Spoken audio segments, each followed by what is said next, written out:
Hello guys, welcome back to my YouTube channel.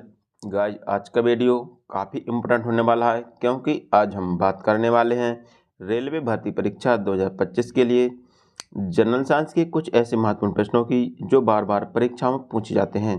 Guys, यदि आप किसी भी एग्ज़ाम की तैयारी करते हैं तो जनरल साइंस एक ऐसा महत्वपूर्ण टॉपिक है जिसमें कम से कम प्रत्येक परीक्षा में 10 से 15 प्रश्न जरूर पूछे जाते हैं। गाइज, ये हमारी 9वीं क्लास है और अभी तक हमने 8 क्लासें कंप्लीट कर ली हैं। यदि आपने नहीं देखी हैं तो वीडियो के डिस्क्रिप्शन में जाकर या वीडियो की प्लेलिस्ट में जाकर आप देख सकते हैं। गाइज, ये सभी क्वेश्चन आपकी आगामी परीक्षा आरआरबी, एनटीपीसी, आरपीएफ कांस्टेबल और ग्रुप डी के लिए अति महत्वपूर्ण होंगे। चलिए तो हम स्टार्ट करते हैं। हमारा पहला क्वेश्चन है, वायु प्रदूषण के विश्वसनीय संकेतक हैं। इसमें पूछा गया साथियों कि वायु प्रदूषण के विश्वसनीय संकेतक कौन से हैं। तो आपको बताना है साथियों, यह क्वेश्चन आरआरबी एनटीपीसी भर्ती परीक्षा 2003 में पूछा गया है, तो ये एक महत्वपूर्ण क्वेश्चन है। तो आपको बताना है कि विश्वसनीय संकेतक कौन से हैं। तो लाइकेन तथा महासा जो वायु प्रदूषण के विश्वसनीय संकेतक हैं, तो इसका राइट आंसर ऑप्शन सी होगा। हमारा अगला क्वेश्चन है, मोटर कार से उत्पन्न प्रदूषण जो मानसिक रोग उत्पन्न करता है होता है। साथियों, इसमें पूछा गया कि मोटर कार से उत्पन्न प्रदूषण जो मानसिक रोग उत्पन्न करता है क्या कहलाता है या कौन सा होता है। साथियों, यह भी क्वेश्चन आरआरबी 2003 में पूछा गया है। यह भी एक इम्पोर्टेंट क्वेश्चन है। तो इस प्रकार के प्रश्नों को आप या तो याद कर सकते हैं या फिर उनको नोट कर सकते हैं। तो आपको बताना है कि वह प्रदूषण कौन सा है जो मानसिक रोग उत्पन्न करता है। तो इसका राइट आंसर होगा ऑप्शन सी, लेड। जो पीबी है जो एक मानसिक रोग उत्पन्न करता है, तो इसका राइट आंसर ऑप्शन सी होगा। हमारा अगला क्वेश्चन है, कार्बन मोनोऑक्साइड एक प्रदूषण है क्योंकि यह, इससे पूछा गया कि जो कार्बन मोनोऑक्साइड है वह एक प्रदूषण है क्योंकि यह किसके साथ संयोग करता है। तो साथियों, यह भी क्वेश्चन 2019 में पूछा गया था। यह भी एक इम्पोर्टेंट क्वेश्चन है। तो आपको बताना है कि कौन सा कार्बन मोनोऑक्साइड एक प्रदूषण है क्योंकि यह किसके साथ संयोग करता है। तो इसका राइट आंसर होगा ऑप्शन डी, हीमोग्लोबिन के साथ संयोग करती है। जो कार्बन मोनोऑक्साइड है एक हीमोग्लोबिन के साथ संयोग करती है और एक प्रदूषण का काम करती है। हमारा अगला क्वेश्चन है, मुख्य वायु प्रदूषण होता है। इसमें पूछा गया कि मुख्य वायु प्रदूषण किसके द्वारा होता है। तो मुख्य वायु प्रदूषण कार्बन मोनोऑक्साइड के द्वारा होता है। किसके द्वारा? कार्बन मोनोऑक्साइड के द्वारा मुख्य वायु प्रदूषण होता है। तो इसका राइट आंसर ऑप्शन होगा CO। हमारा अगला क्वेश्चन है, मुंबई तथा कोलकाता शहरों में प्रमुख वायु प्रदूषण है। इसमें पूछा गया कि मुंबई तथा कोलकाता शहरों में प्रमुख वायु प्रदूषण किसके द्वारा होता है। तो आपको बताना है कि इसका राइट आंसर क्या होगा। यह भी आरआरबी एनटीपीसी 2019 में पूछा गया क्वेश्चन है साथियों। तो इसको आपको याद रखना है।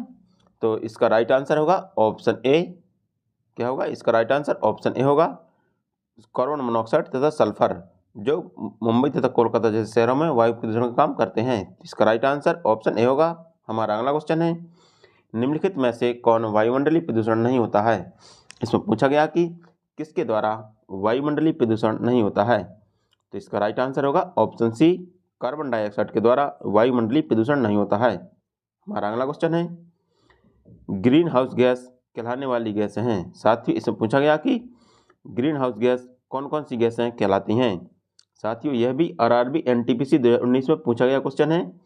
तो इसमें कौन सा आंसर सही होगा। तो इसका राइट आंसर होगा option D, CFC, CO2, CH4 और NO2। तो ये गैसें हैं जो ग्रीन हाउस गैस कहलाती हैं। इसका राइट आंसर ऑप्शन डी होगा। हमारा अगला क्वेश्चन है, कौन सी गैस पृथ्वी पर हरित गृह प्रभाव में सर्वाधिक योगदान करती है।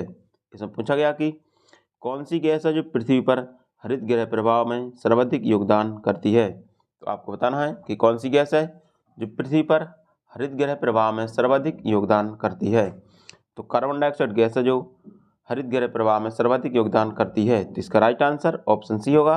हमारा अगला क्वेश्चन है, मेट्रोपॉलिटन नगरों में प्रदूषण का प्रमुख स्रोत है। इसमें पूछा गया साथियों कि मेट्रोपॉलिटन नगरों में प्रदूषण का प्रमुख स्रोत कौन सा होता है। तो मेट्रोपॉलिटन नगरों में प्रदूषण का प्रमुख स्रोत स्वचालित वाहन होते हैं। क्या? स्वचालित वाहन होते हैं। तो इसका राइट आंसर ऑप्शन बी होगा। हमारा अगला क्वेश्चन है, निम्नलिखित में से कौन सी गैस हीमोग्लोबिन से संयोग कर रक्त में एक विषैला पदार्थ बनाती है।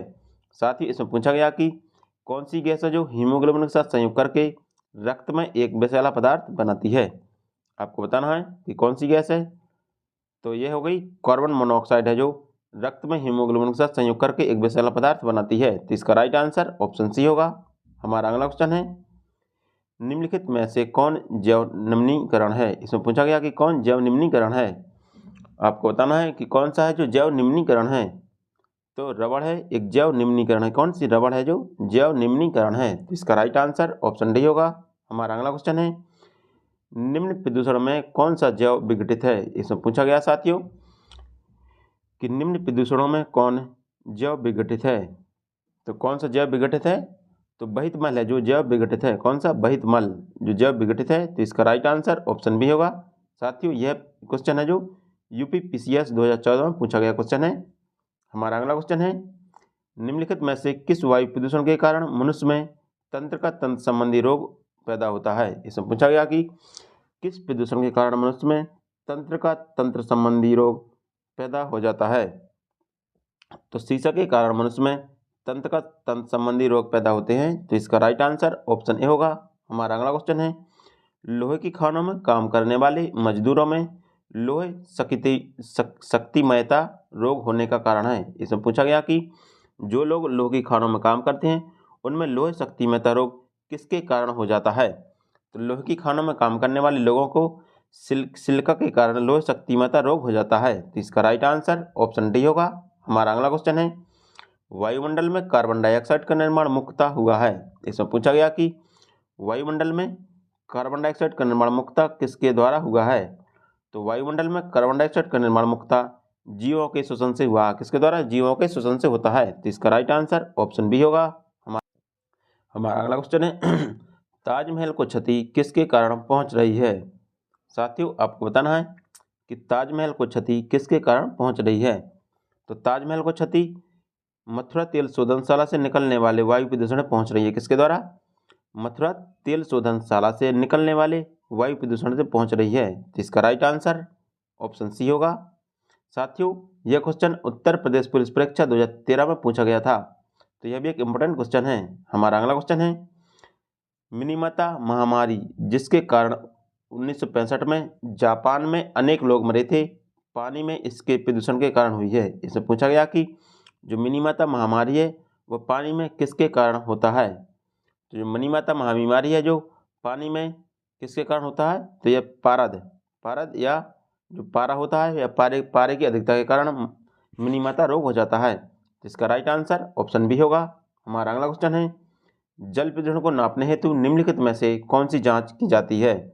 साथियों इसमें पूछा गया कि जल प्रदूषण को नापने के लिए मुख्यतः इसमें किसकी जांच की जाती है? तो जल प्रदूषण को नापने के लिए इसमें मुख्यतः बायोकेमिकल ऑक्सीजन डिमांड की जाती है। डिमांड की जांच की जाती है। किसकी? बायोकेमिकल ऑक्सीजन डिमांड की जांच की जाती है। तो इसका राइट आंसर ऑप्शन बी होगा। हमारा अगला क्वेश्चन है, डीडीटी होता है। साथियों इसमें पूछा गया कि डीडीटी क्या होता है? तो डीडी एक अजैविक अपघटनीय प्रदूषण होता है। क्या?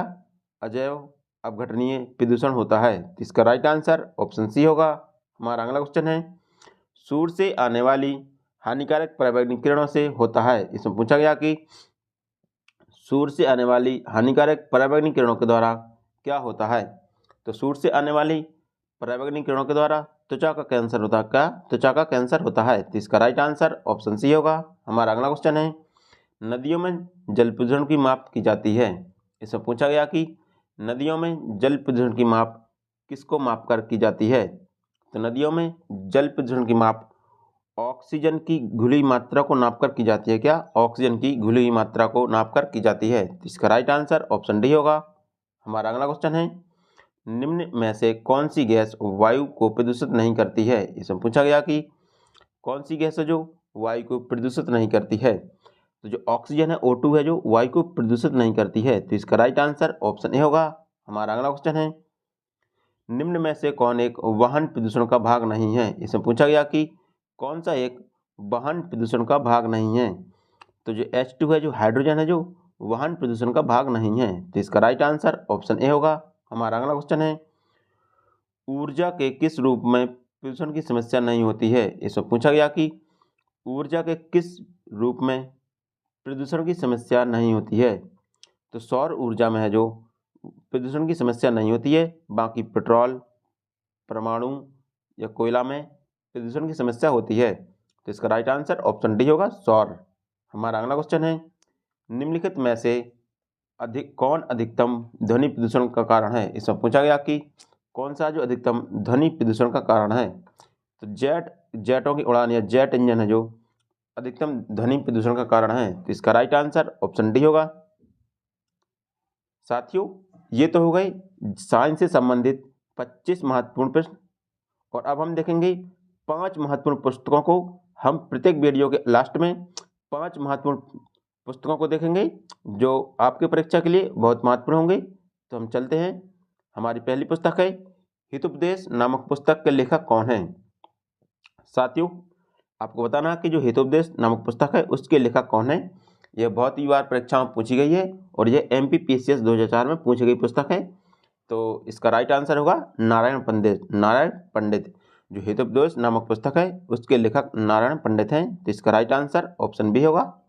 हमारा अगला क्वेश्चन है, शाहनामा का लेखक कौन था। इसमें पूछा गया कि शाहनामा का लेखक कौन था। तो शाहनामा का लेखक फिरदौसी थे। कौन? फिरदौसी थे। तो इसका राइट आंसर ऑप्शन बी होगा। यह भी MPPCS 2004 में पूछी गई पुस्तक है। तो यह भी एक इम्पोर्टेंट पुस्तक है, तो आपको याद रखनी है। हमारा अगला क्वेश्चन है, निम्न में से किसकी रचना कालिदास ने नहीं की है। इसमें पूछा गया कि किसकी रचना कालिदास ने नहीं की है। तो मुद्रा राक्षस की रचना जो कालिदास के द्वारा नहीं की गई है। बाकी रघुवंशम, अभिज्ञान शकुंतलम या कुमार संभव जो इनकी रचना कालिदास के द्वारा की गई है। तो इसका राइट आंसर ऑप्शन डी होगा। साथियों, यह क्वेश्चन MP पुलिस भर्ती परीक्षा 2004 में पूछा गया क्वेश्चन है।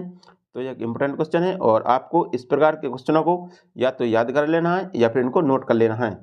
हमारा अगला क्वेश्चन है, निम्नलिखित में से किसने नाट्यकला नाट्यशास्त्र का प्रथम भारतीय महाकाव्य लिखा था। इसमें पूछा गया कि किसने नाट्यकला नाट्यशास्त्र का प्रथम भारतीय महाकाव्य लिखा था। तो भरत मुनि के द्वारा प्रथम नाट्यकला या नाट्यशास्त्र का प्रथम भारतीय महाकाव्य लिखा गया था। तो इसका राइट आंसर ऑप्शन ए होगा। हमारा अगला क्वेश्चन है, राजतरंगिणी नामक पुस्तक से भारत के किस राज्य का इतिहास ज्ञात होता है। इसमें पूछा गया कि जो राजतरंगिणी पुस्तक है वह किस राज्य के इतिहास से संबंधित है। तो राजतरंगिणी पुस्तक है वो किस राज्य के इतिहास से संबंधित है। तो यह जम्मू कश्मीर के इतिहास से संबंधित है। जो राजतरंगिणी है उसमें जम्मू कश्मीर का इतिहास दिया गया है। तो इसका राइट आंसर ऑप्शन डी होगा।